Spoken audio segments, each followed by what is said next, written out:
What is going on, everyone, and welcome to the Aspect Podcast Network, the home of the Valyrian Voice. Go ahead and hit that subscribe button down below to be the first to listen to our weekly reactions and other shows from the Aspect, including X-Men, Star Wars, Avatar: The Last Airbender, and more.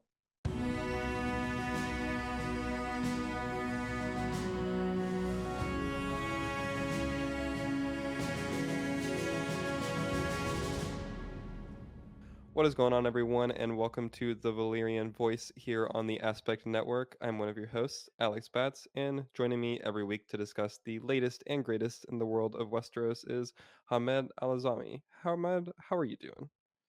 I'm doing well. I'm doing well, thank you. Excited to be here every week as always. And yeah, yeah. Let's just get straight into it.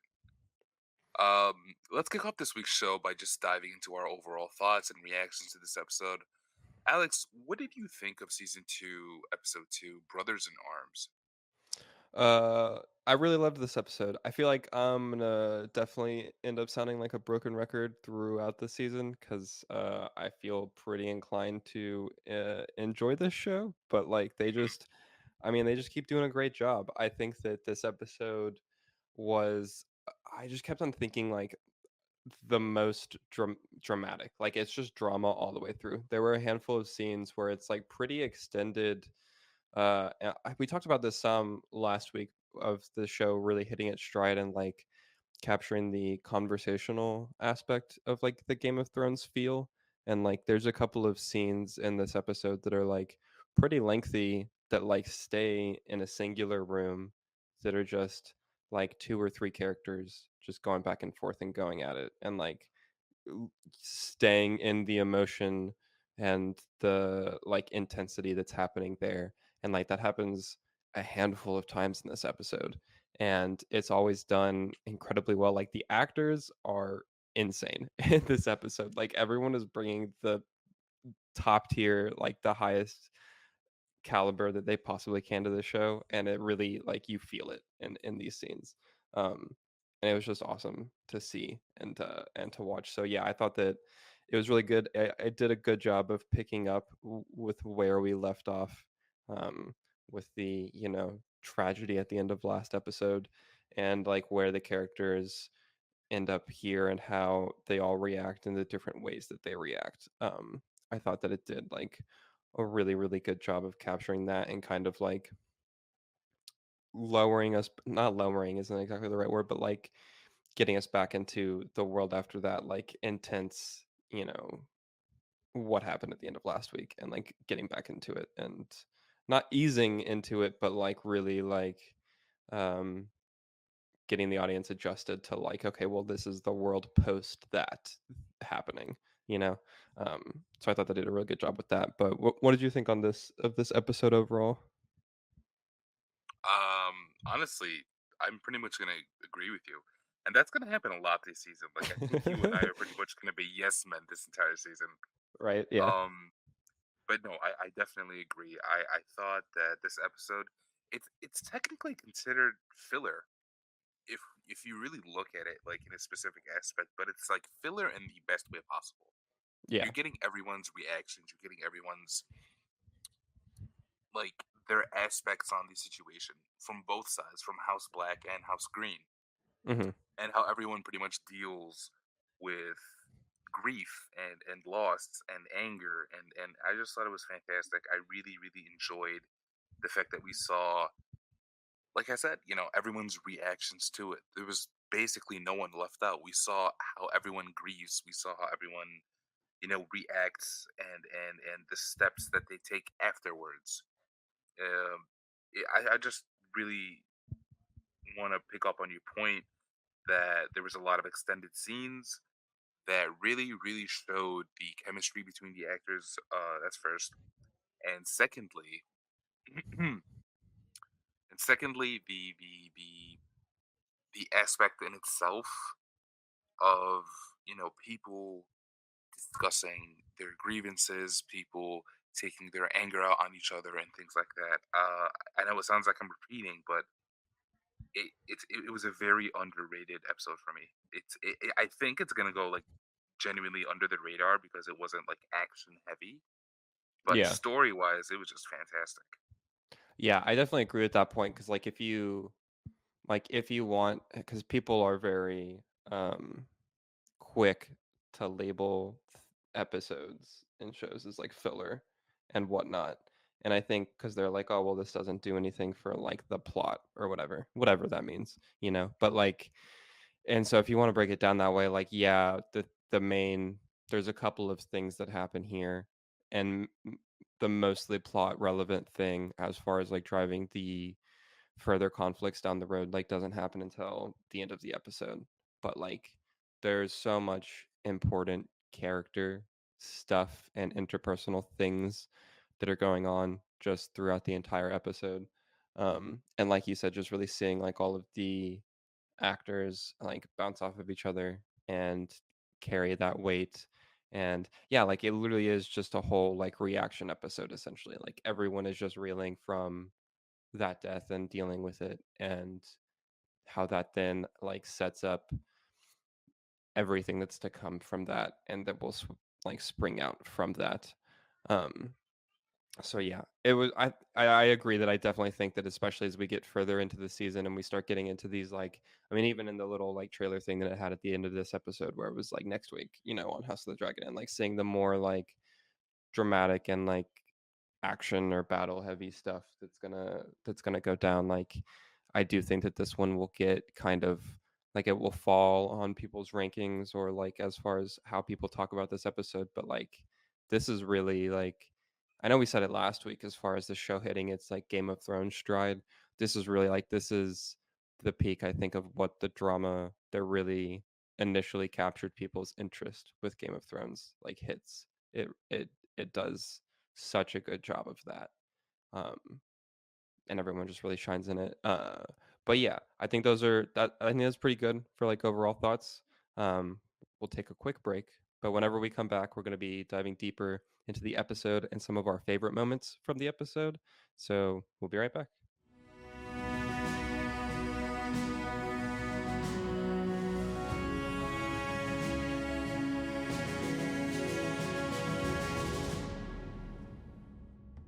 Hey, Aspect listener, my name is Alex. And I'm Kate, enjoying this show on the Aspect Network. Then check out Bending the Narrative. We are your one-stop shop for everything in the world of Avatar: The Last Airbender. Each week, we go back and discuss your favorite episodes of the series with a particular focus on the characters and narrative threads that tie the series together. In addition to discussing the original series, we also dive into other stories in the world of Avatar, like Legend of Korra, the live-action Netflix series, the books, the comics, and more. Join us as we travel the globe with Team Avatar and discuss one of the greatest animated series of all time on Bending the Narrative here on the Aspect Network. Now, back to the show.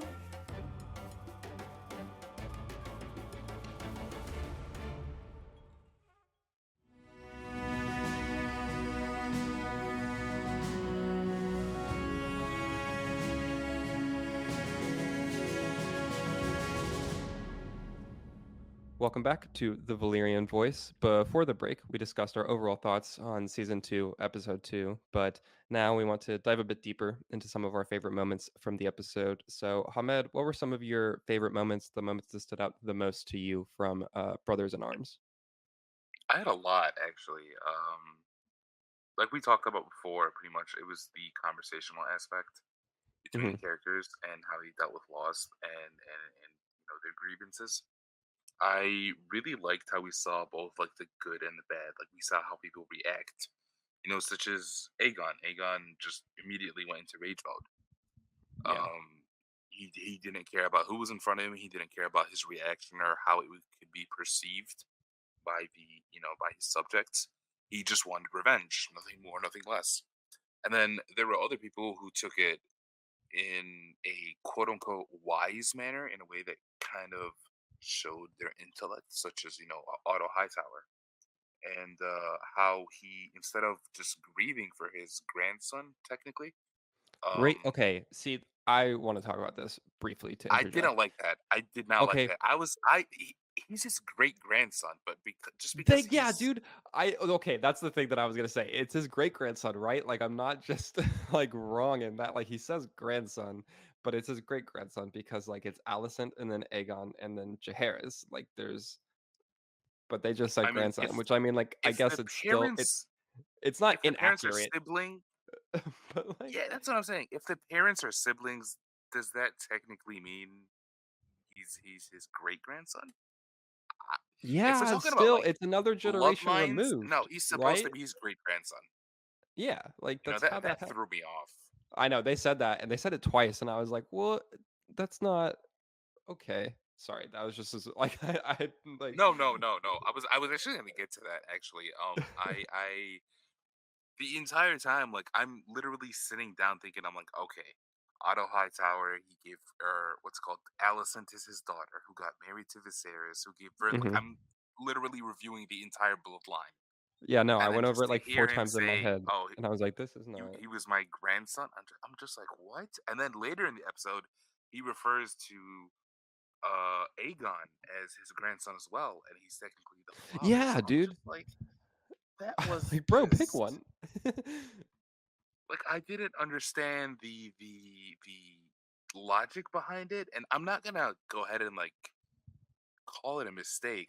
But at the same time, it kind of threw me off. The thing that You throws know, me off is because like, the way that I was thinking about it, I was like, "Okay, well, maybe in this world, like, they will just use them interchangeably," but also and I can't think of an example off the top of my head, but I know that they've definitely and I wanna say they've even done it in House of the Dragon, where they've said, like, "great-grandsire," and so, like, what like what the term gives? exists.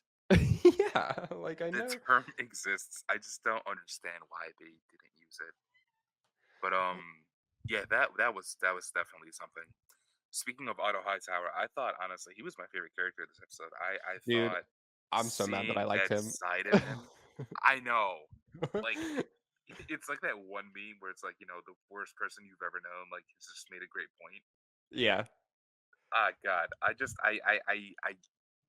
liked his outburst. I liked, Dude, even it though I was didn't so like the good. fact that I didn't like the fact that he wanted to use the death to his grandson's benefit, his actual grandson, his great grandson.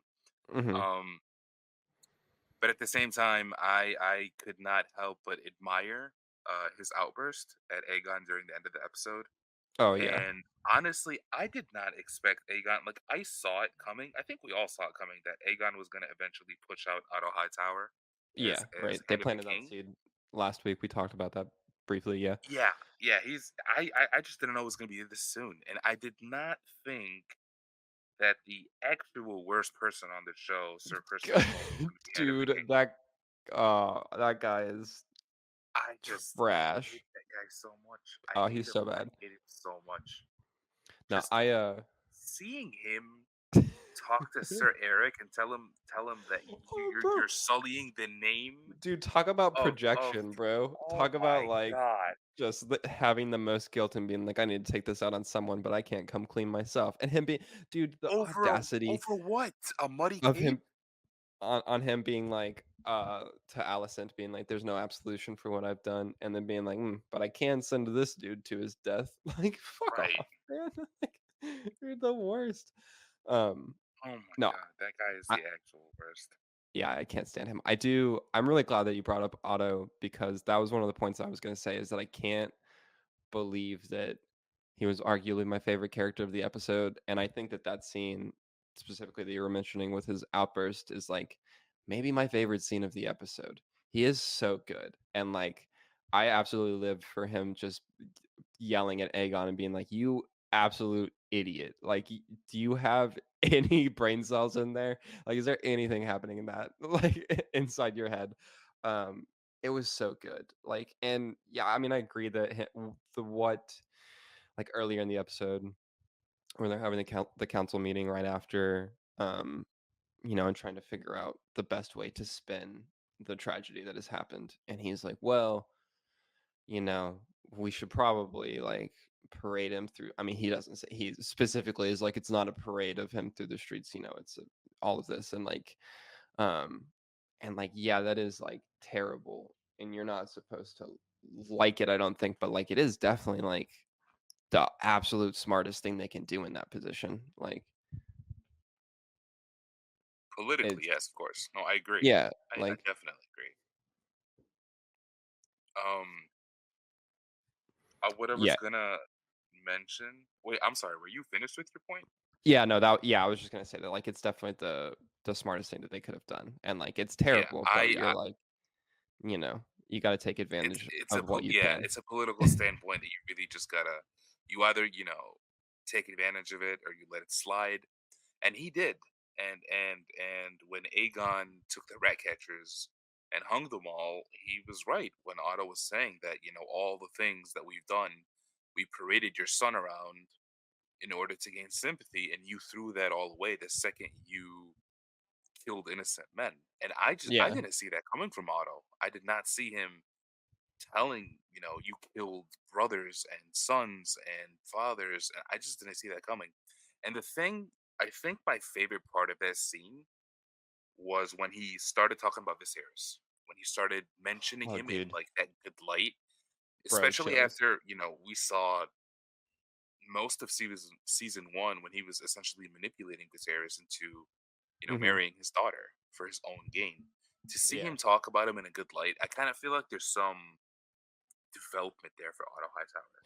Yes, It he's was still manipulative. Yes, he's still one of the worst people on the show. Yeah, there's no changing that.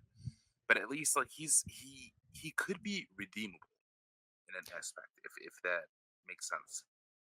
it was one of those things where like it very much it changes the entire outlook that you have on how he viewed Viserys internally, and like you can really feel you're like, "Oh, he did like have respect for him and admire him to an extent." And like yeah, the way that he like brought him up and spoke about him, and you're like I was like, "Oh man, like why do I like you right now? You suck." Like Exactly. I'm like Exactly. I'm so staunchly not like against the Greens, but you're making the best points, and also like yeah, you're absolutely right. Like Aegon's not thinking, he's not doing anything, and also like it's crazy because I think that both Otto and Aegon are like my standouts from this episode. Because I also like Aegon at the beginning of the episode. One, oh, I'm so mad at him destroying the Valyrian sculpture and like city. Like Oh, that was awful. you little shit. I'm so pissed. Um, but like he, and I think that that's a really challenging thing to capture that just like pure anger and despair and grief and not have it be comical or like cartoonish in the like way that that's displayed, and like he somehow manages to do that and it not be that but still be very like loud and boisterous isn't exactly the right word, but like it's very animated, but it feels genuine, which I think is a very very difficult thing to do because like there's a lot of times where like people will like be angry or whatever and like really like And they're just overact. not convincing. Yeah, but like he does a great job of making you feel that, and then also No, just the he way that does. he like carries himself through the council meeting and his entire like demeanor throughout the episode. I'm like, man, you're doing a real good job, and also even though you're making some really dumb decisions, like I definitely see and understand why you're doing what you're doing. Like it's it's something that's very in line with his character and very it just fits, and like he did a great job showing that. So I genuinely cannot believe that I'm like, oh yeah, my two like standouts for this are both like the people that I dislike the most. Like I don't like I hate Otto, and also Aegon is terrible. Like but they did a really really good job with that. Um so yeah, it was just ridiculously impressive. No, I agree. Aegon's I love this reaction. It was convincing, like I both said. Um, Even like during the beginning, he's smashing things, which is understandable. Someone with like a temper is gonna tend to do that. And unfortunately, yeah, he destroyed the stone structures of the keep and all that stuff. I hated that only because I know how much, even just from like a sympathetic standpoint, I know how much Viserys loved that. It kind of felt like Yeah. they're erasing all traces of Viserys from, essentially the royal family, and I don't like that because I thought he was integral to it. And then immediately afterwards, he's talking about like it could be there's traitors and villains everywhere. It could be someone in this room, and he's literally looking around, and he's like staring into people's souls, essentially trying to find out if they're gonna crack or not. Yeah. And then that anger continues when they catch blood, and they're in the cellars. And Sir Laris, yeah, I think it was Sir Laris. He says, I'm not gonna hurt you. You But I give can't me what vouch I for the want to king. know, but I Yeah. can't vouch for the king. And then we see Aegon literally bashing his skull in. So Yeah. that anger continues, even making Sir Kristen Cole hand of the king. There's still some anger rooted in that decision. He wants someone, like you said, he wants someone with a steel fist. He Mhm. doesn't want someone who cares about politics, like his grandfather. Um, and he said that himself on the show. He's like, I want to spill blood, not ink. Yeah.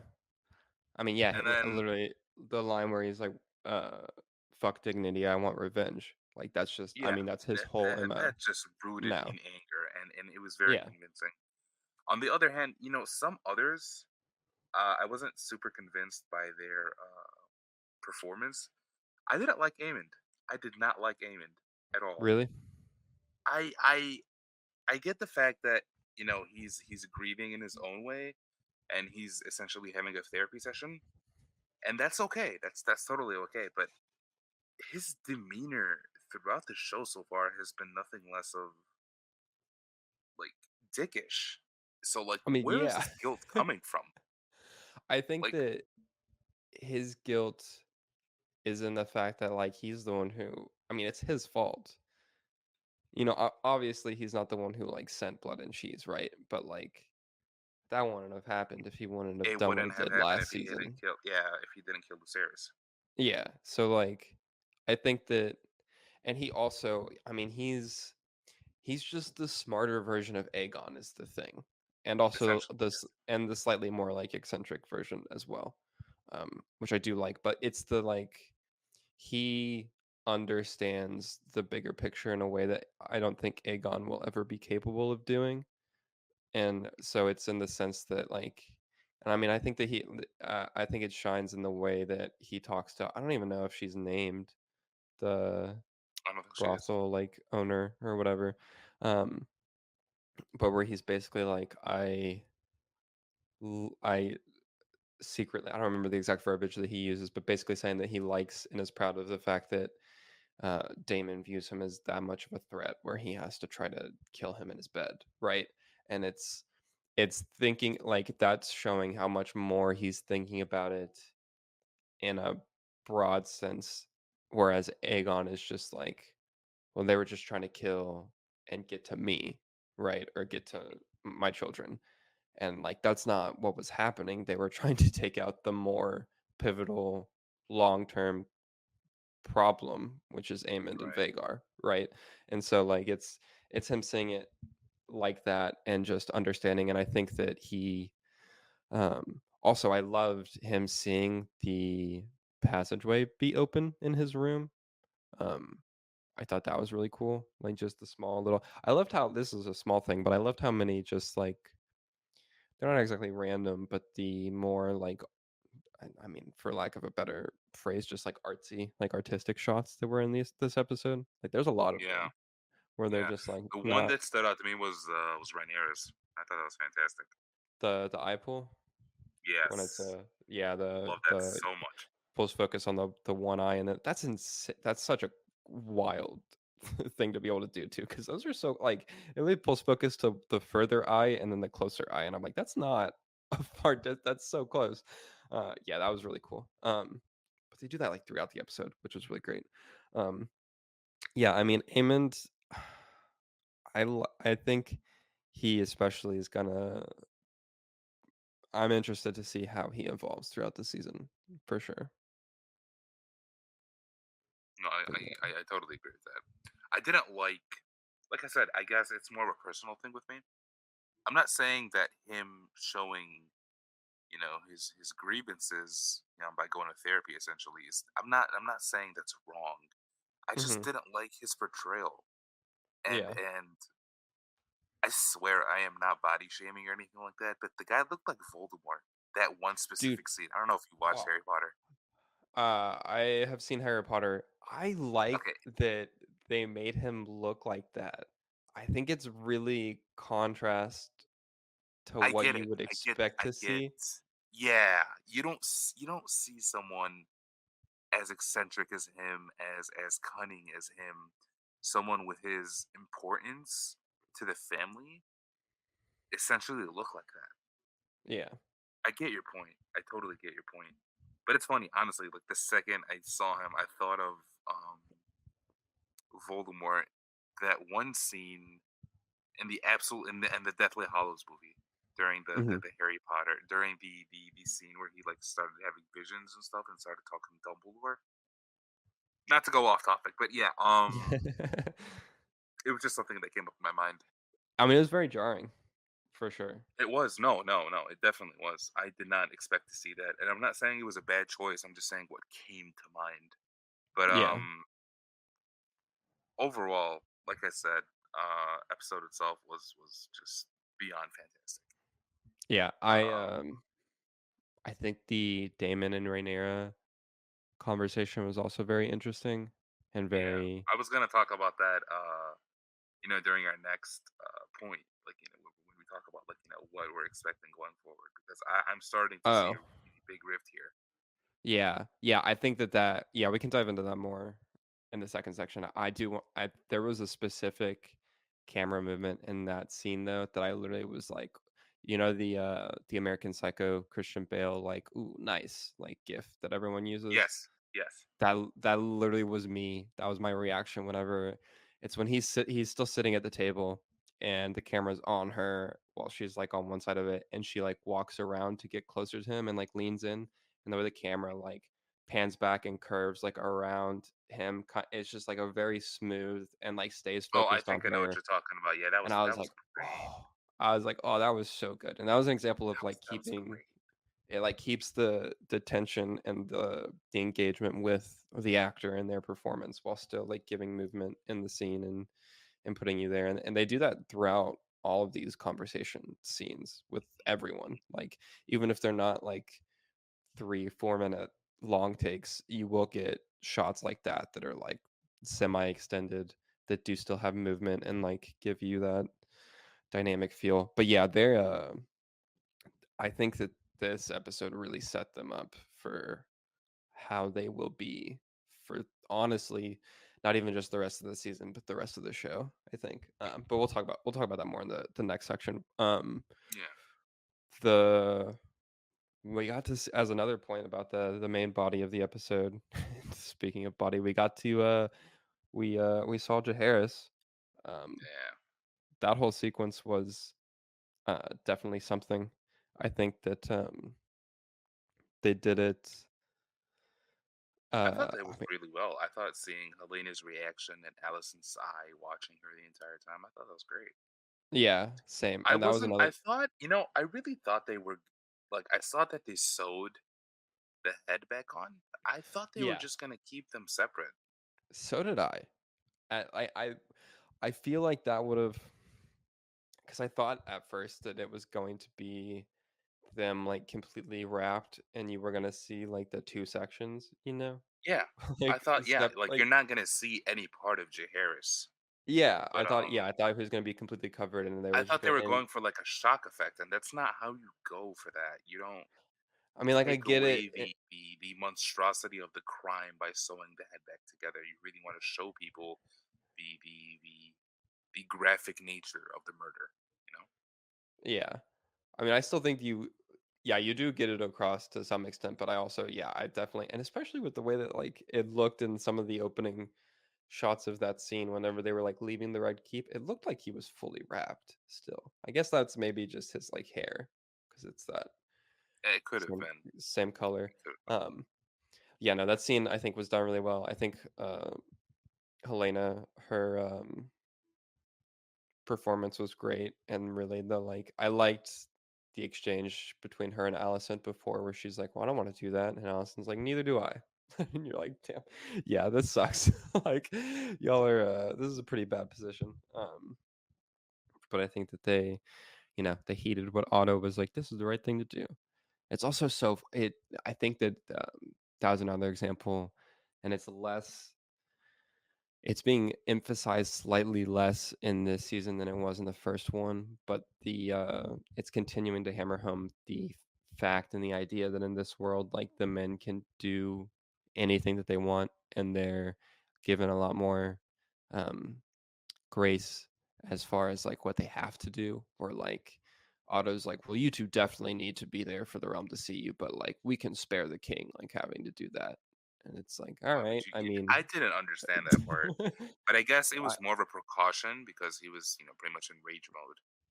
that's true. That's a good point, actually. Yeah, because bro definitely would have probably taken out some random small folk on the He could on have, the or he carriage would have. ride. He could have made a speech, something that's not calculated, something that's like off Just the off the top cuff. of his head, pretty much. And Yeah, and and with these things, it needs to be more of a planned thing. I guess it needs to be more calculated, essentially, like Otto said. yeah. But yeah, That's a yeah, good point. We got some more of Jace and Bela, like a little bit, which was cool because they're gonna be. I like Jace a lot in this. I know we talked about him in the first episode because of his journey north, and then him and Rhaenyra, their like reunion. Um, I think he's doing a great job, and I like that they did give. It was only a scene, but I like that they gave a little bit of time to him and Bela to like develop that a little bit more because they'll be super crucial going forward. for sure. And I like the fact that you brought up Breakbones, or Sir Harmon the Strong. Yeah, Really, really I enjoyed that. like that That was great. it like just in that it tells us that it lets like the audience know that they are comfortable enough with each other to talk about it honestly, because it's not like I mean, And the like way that she asked, like, it was kind of like it was a she didn't, question, obviously, yeah, and she didn't like outright but it say was it, so implied, and she yeah, was like, "And Sir Harwin the Strong," and yeah, it was kind of in that tone, and I really, really like that. And I also yeah, like the fact that he essentially didn't acknowledge anything. It was a very normal question. But the way that he yeah, described him, he's like, "I think he loved us," or "He loved us, I think." hmm And then he started talking about how he was gentle but fierce, and I really just that scene was fantastic. I really, really enjoyed that scene. hmm it was really good. I also, this just reminded me, I loved seeing more of Dragonstone, like internally. Dragonstone's arguably my favorite location in Westeros.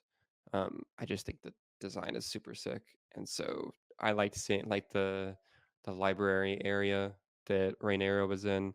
I thought was really really cool. Seeing her bed chambers also, like the way that that room is laid out and like the general like architecture of it and just everything that's there, I thought was really cool too. I love that location a lot, so I'm like, yeah, let me see more of this castle like keep thing. um so I think that's been a big plus. What did you, I guess, on like a final point, or for the main like bulk of the episode, what did you think about those last 10 minutes? I thought that was great. The only thing that I maybe didn't like, or I had the potential to not like, was when they asked, like, "Oh, which one was Sir Eric?" I thought they were gonna start like convincing each other, or like the people around them, like, "Oh no, I'm Sir Eric," or "I'm Sir Eric." You know what I mean? I'm You glad they you you didn't get do that that. trope. I'm really glad they didn't do that. I was gonna be Same. really annoyed if they did that. um I didn't like it, but overall, I thought it was great. I thought it was fantastic. The I the like. I liked the guilt Mhm. that Sir Eric. I honestly, I'm I don't just gonna call remember them which Eric one and is Eric. which, bro. I don't remember Yeah, which no, one is hold on. E and I'm which one I'm is pretty A. sure I'm pretty sure Sir Eric with an A is the one that's with Rhaenyra, and Sir Eric Okay. the one that's an E. I could be wrong, honestly. Like, just the fact that they have names. dude. Like, It's what and were the also parents thinking? Honestly, the fact that I can't I can't pronounce them differently either. Like they're Sir Eric and Sir Eric. I'm sorry. Like I it's can't. just I'm trying to, like, the entire time. Before we started recording, I was like, okay, how am I gonna pronounce them? Like, am I just gonna call them A and E? I can't do that. I gotta call them yeah. Eric and Eric, but you can't say Eric with an A. It's just gonna be Eric with an E It's or Ar like it's twice. at that point it's Arik, and that's not his name. Yeah, It's honestly, like, if we're gonna go based off of like how it's written, yeah, yeah. it's supposed to be Sir Arik, but if you say Sir Arik, you're taking away the whole trope of them having the same name is because they're twins. Yeah. But no, Um that scene was great, and the fact that I Sir Eric, the one that survived for like 30 seconds, the guilt that he felt yeah. was just, I liked it. I really did. And the speeches that they made together, like, we were one person, born in two bodies. And you parted us, you betrayed us, and but I loved you. I have to do this, but I love you. I really, really, they're not super important to the plot. I don't even think they're essentially important to the plot, but I really liked how they were very significant during that moment or during those 10 minutes.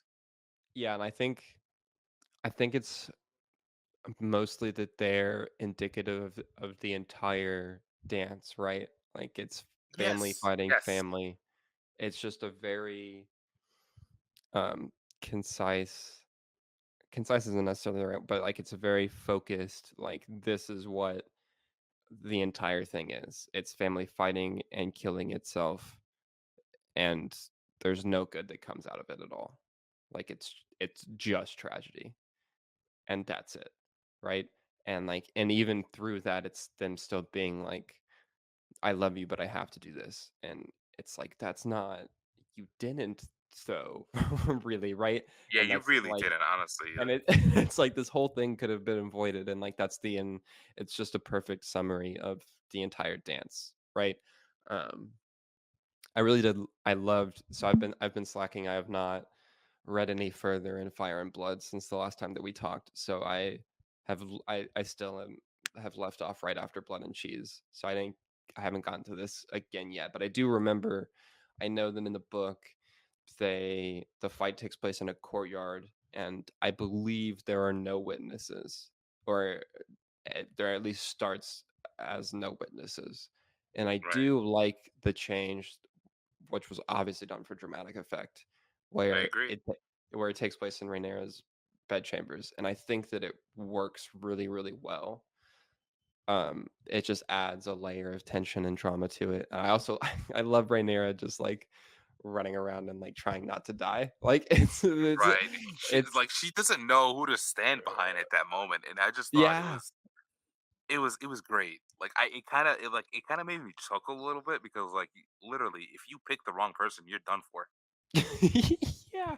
And it also too I liked that it had this element of like they're fighting each other, but at the same time, whichever one is serving Aegon is like, yeah, he's trying to fight his brother, but also like if he can kill Rhaenyra and he goes for it a couple times, like that's his main objective. He's not trying to kill his brother. Like he's trying to kill his brother because his brother's in the way of Rhaenyra. But like Right. there's a couple of shots, where like he's going for her Yeah, he's first, or definitely like like, yeah, he was multitasking during that scene yeah, for sure. and like I like the fight having that kind of like added element or added dimension where it's not just like, oh, they're fighting each other. It's like, well, they're fighting each other because this dude's trying to kill her and like he's having to protect her. And so like now that's why they're having to fight. And it just like it makes it more engaging, I think, than a simple like, I'm gonna duel you like one-on-one thing, which like not that there's anything wrong Right. with that, but like we get that a lot in things. So like it's cool to have that like It would have extra. felt too dramatic, I think, if he was just like, I'm gonna duel you for the right to kill Rhaenyra. Like, And no, that's what happens he in the didn't. book, He right? didn't. Yeah, I Like know it does, but they still, like the no, yeah, change that exactly. they That's like went my with point. was good. Was great, Yeah. actually. Um, I definitely think that it was smart to do that. I also I love we talked about this, but the dude coming in and being like, which one do I like? Who is who? Who am I Like trying to who's like who? Yeah, yeah. I help was you like, oh with? my god, please don't do this. Please don't go that path. Like, don't go down that path, please. Like, Yeah, don't sit there and try to convince us who is who, and for someone to like come out of nowhere with a dramatic effect. And I really, I'm very, very glad they didn't do that. yeah, Honestly, it would have no, ruined any weight that that scene had. You know, yeah. They did a great job with it though, I think, and I they did. also I like that it didn't that the episode didn't one like you already said, very tragic and dramatic. That bro who survived is just like, oh, I'm fucking, I just killed my brother. I'm gone. Like, no thanks. Um, I never, I didn't understand that. Like, I I get the guilt, I get the immense amount of pain that you just went through, but like, do you understand what you just fumbled? Do you understand like the like what prince what Queen Rhaenyra was going to give you for yeah. essentially saving her life, saving the entire war? And I'm not trying to understate the value of the pain, the guilt that he had, but like my guy, could you just not like chill for another 3 minutes and think this I over? think, yeah, I definitely think that that decision is one of they can't, because of this being an adaptation, and in the book they both don't make it because it's not exactly like they both just die from their wounds, I believe is what happens in the book. And so like they can't neither of them can be present for the rest of the dance. And so they were like, how do we do this? Like without just like one of them like suffering enough wounds to slowly bleed out by the end, you know? They're like, oh well, we'll drama it up a little bit and have bro just literally fall on his sword, which is I can't. I literally cannot imagine doing that. Like, obviously, I don't even own a sword, but like, I can't. Like, I can't, can't. and it's not even, he didn't even do it dramatically. The dude just fell on his sword. Yeah, like in the Like he in. just threw it and then he just fell on it. Like he like it looked like from afar, honestly, it just looked like he tripped over it. Yeah, Like I it's know just there was intent behind that, but still, he just man, like stabs himself a little bit and then just forward, like in just the yeah, most literal sense, falls on his sword, which is wild to see. Um, I've it never was good seen it though. play out like that. Yeah, no, it was great. No, I'm not like, no matter what I've said, the jokes or anything like that. No, like I just more of my thoughts, the way that my mind works and the way it perceives, things. But still, like to your point, the choice that he made to literally fall on the sword was one out of grief, and that was also, that's technically a reaction. Like that's the theme of the episode. How everyone deals with grief and how everyone deals with loss. Yeah, Some more extreme reactions to it is, people can't, they just don't feel like continuing. They just feel like, an essential part of their life is gone, and during that moment their own life loses meaning, you know. yeah. Yeah, no, that's it's very true, and that's a I didn't even think about it on like that level about how it's like that's just a further emphasis on the overall theme of this episode. I also do like that. That's not how the episode fully ended. We still got the scene with Otto and Alicent where they're I like know how talking through stuff, and he's like, "Your son's an idiot," basically. And they're still like trying to plot and figure out how they're gonna proceed from here. And we also got, which this might be, we might talk about it more in our next section, which I feel like we're approaching. But we got our first mention of Darren Targaryen, um, yes. which is pretty major, but that's exciting. Yeah, we're gonna definitely go more into that during our next segment. Also, one very last point, that we saw Allison walking into a room with Aegon where he was crying, and I really enjoyed that Yeah, scene of seeing him break yeah. down and stuff like that. Hmm. But also, we saw Allison Oh, essentially fleeing to go to Kristen Cole again, and again, just to match up with the theme of this episode, someone's reaction to grief or mourning or loss or whatever it is just to indulge themselves And their worst and not impulses. think in the worst way possible, you know? Yeah. She couldn't handle her own son crying about her grandson being Dude, murdered, yeah, so go she give just him a decided to hug, flee. bro. Yeah, I Like, couldn't understand that. Like, but honestly, I just think Allison is like a sociopath. Honestly, like in the worst way imaginable. yeah. Ah, dude, I expected her to like go like console him some, but she's just like, nah, I'll leave you Oh, to. where's Which I mean, Kristen like, Cole? I like, like I mean, honestly, and I can't believe I'm gonna say this. In her defense, he probably would have like pushed her away and yelled at her if she tried to give him a hug. Can't lie, But but still, like, though, you gotta at try. least try. Yeah, exactly. Yeah, yeah. Yeah, I don't that know. was. It was nice seeing him like that, though. I think that was good for the It just development for goes to him. show his range of emotions, essentially. Yeah, You know, he was so good. he was great. Yeah, I can't deny how great he was.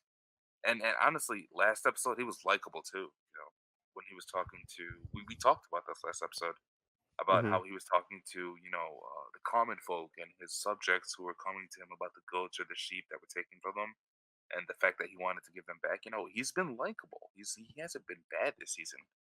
I don't see what's so bad this week. I'm excusing him because obviously he just lost his son. I Yeah, can't really blame him for the actions that he took. But definitely an yeah, idiot yeah, though. yeah. No, he's definitely an idiot for sure. There's no denying that he's hard headed and stubborn, and it's gonna come back and bite him in the ass. Like he's not gonna come out of this victorious in any sense of the word. It's gonna backfire in the worst ways possible. Worst way possible. Absolutely. Yeah. Anyways, when we come back, we're gonna discuss what's next for this season and what we think is gonna happen going forward. So we'll be right back.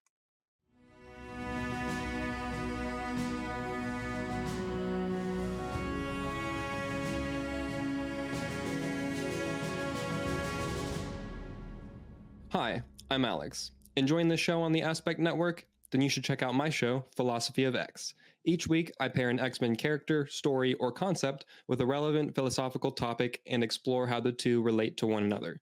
Join me on my journey to examine the world of X Men through philosophy. And now, back to the show.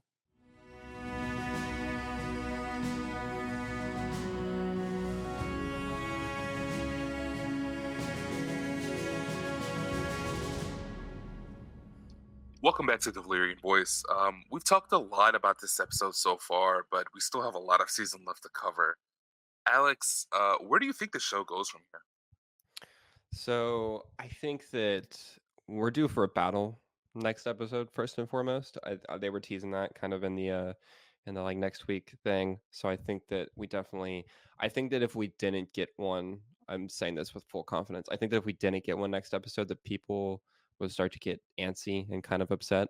So I think that it's definitely like we've had 2 hours and some change now of really interpersonal like intense character drama, and they've talked about in promo and stuff that like they're bringing the battles this season, and we know that this is a whole like civil war amongst the Targaryens and like the and Westeros at large.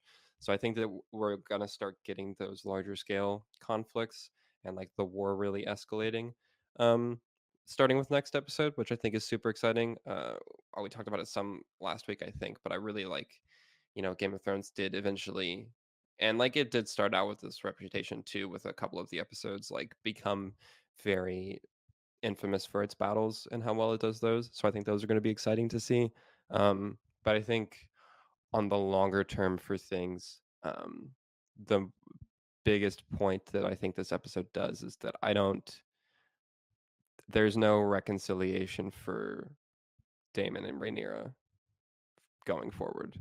I think that I think that you can see it or find it really in the line that she says to Bela, where she says that he has to like has his own path to walk. I, Not exactly verbatim, I don't think is what she, but along those lines. And I think that that's very true. And from what I can remember, also of in Fire and Blood, like there's they don't really have much interaction directly. again, I don't think. And it's one of those things where like they do and will have their roles to play in the coming conflicts, but I don't see them being like side by side working together in any meaningful capacity like going forward, which I think is kind of a Yeah, bummer, but at the they same go so time well together. yeah, they really do. And it really feels like we didn't like get a lot of that at all in the like I mean, I know that we did like we got a lot of them together in season 1, but not in the like Not together, you know. yeah, like they have a lot of screen time together, but in like not post them being married and actually like ruling together. Like he's the king consort, right? But like there was so little time really devoted to them acting like that. And I mean, in the show's defense, I do think that that's I like the way that it also happens in Fire and Blood. But it is, I think, I mean, if you want to be optimistic about it, it's chalking it up to like the tragedy of it all, right? Where it's like, oh, if only they could have, you know, figured this out and then been able to do more like more things successfully together, then Right. X, Y, and Z could have been avoided or whatever. And like they didn't. And that's the entire Dance of the Dragons, right? Is like, oh, what could have been had this person not done this or this thing not happened, right? So I think optimistically you can like chalk it up to that. Pessimistically, it's like, damn, I would have liked to see more of that, you know. Um, but I think I think the biggest one. But then we talked about it briefly before the break. I think the other big one is that we're gonna see Darren Targaryen, which is super interesting, and I'm very Definitely. that has my interest peaked for sure. No, I agree with you on that point. And also with I'm not gonna go too much into it because you pretty much said everything that I wanted to say. But yeah, it's definitely heartbreaking to see Damon and Rhaenyra, not being together or thinking that this is their essentially their last meaningful interaction together. Because, like you Hmm. said, we didn't really see them together. We saw the events that led up to them being together, but we haven't seen, Rhaenyra, the wife, and Damon, the husband. We've seen Queen Rhaenyra and the king consort, and we've seen, Damon, who essentially, like, what she said during this episode is not wrong. Like, Viserys was never afraid of him, and this entire time he's essentially been plotting his way to the throne. And yes, he loves Rhaenyra. Like, I don't doubt that. But still, I can't fully believe that his intentions were only out of love. You know what I mean? Yeah, There was definitely some it's plotting into that. it. I think the conversation between Rhaenys and Corlys really gets to the heart of Damon as a character, where they mentioned that like, well, he is not the type of person to be ruled no matter what. Like Right. that's just not him or like who he is. Um, and even Rainey's being like, well, I know how it feels to be passed up for the throne, and like he feels that, and he's not the type of person to be able to get over that. And so it's one of those things where like you were just saying, no, I absolutely like do not question his loyalty to Rhaenyra, but at the same time, his loyalty to himself is definitely pretty strong. Oh, um, for sure.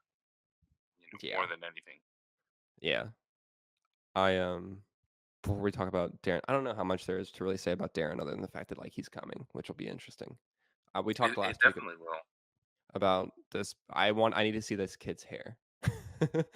That's the main thing I think I for don't him. think they're gonna go for it. I I feel don't like either. I feel like there's no way they can pull that trigger. Like there's no I way, I, yeah, right? I just don't see it. I don't see it. The way that Allison's and Sir Kristen Cole um, interact, and yes, like they're having an affair, or call it whatever you want, but the way that they treat each other, it kind of feels like this is new. Yeah. She tells her father, I have sinned.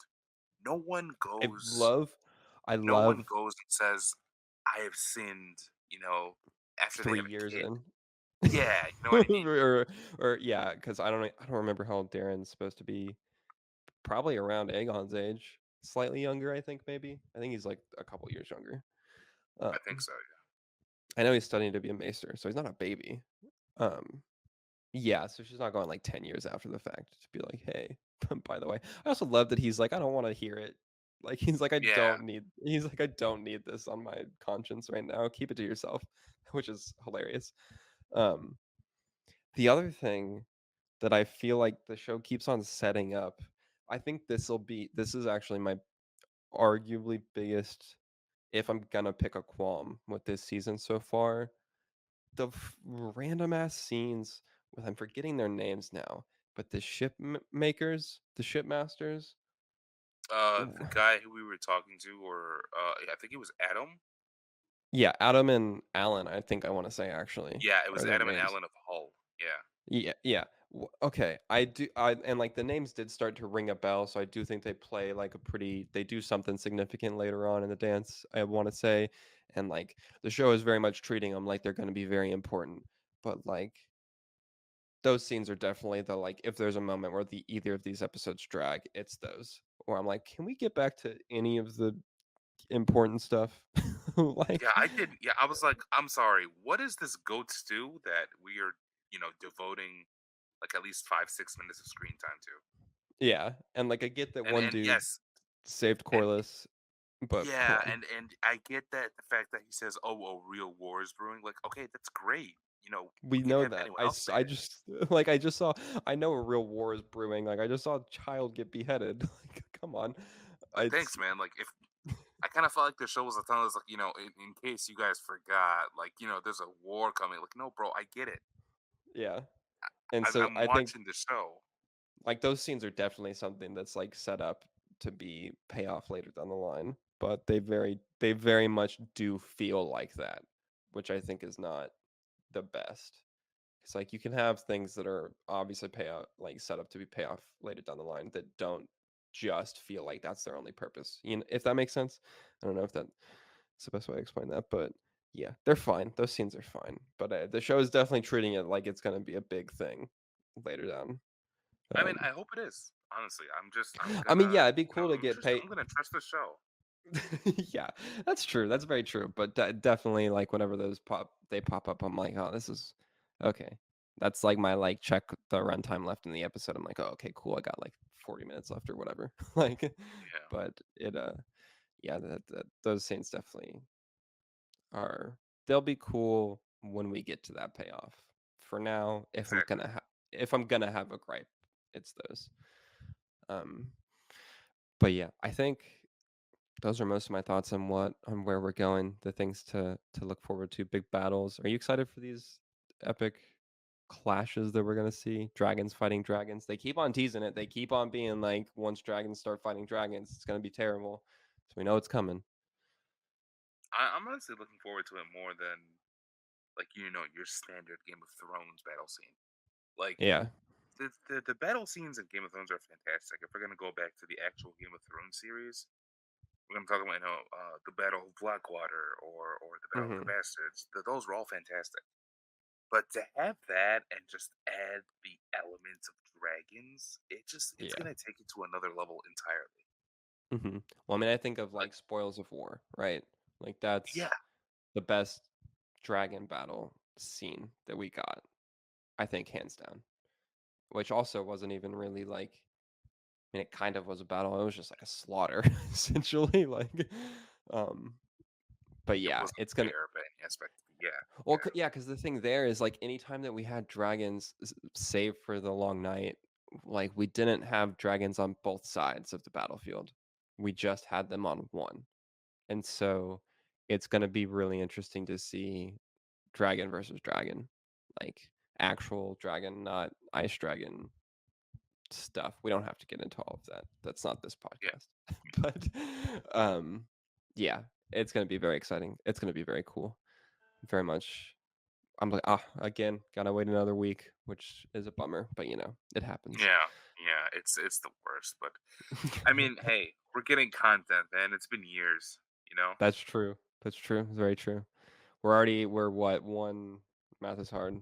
Um, a quarter of the way? 2, 4, 6. Yeah, a quarter of the way really, through the it's season. gonna be 8 episodes, not 10. I think I think I remember reading that it was gonna be 8, not 10. I might be wrong on that. I hope I'm wrong on that. That'd be cool. Oh God, I hope you are too.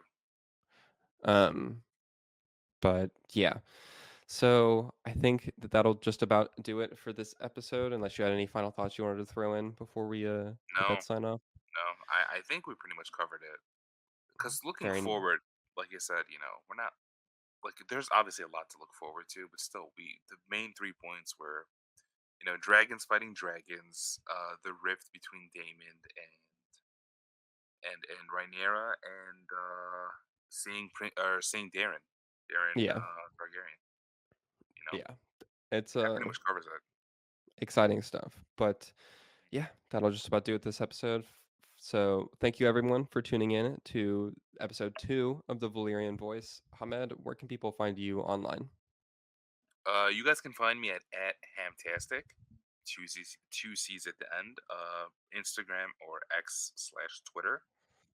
Very nice. Yeah, yeah. And you can find me online at AP Batman with 2 T's, whichever social media it's pertinent. That's where you can find me on there.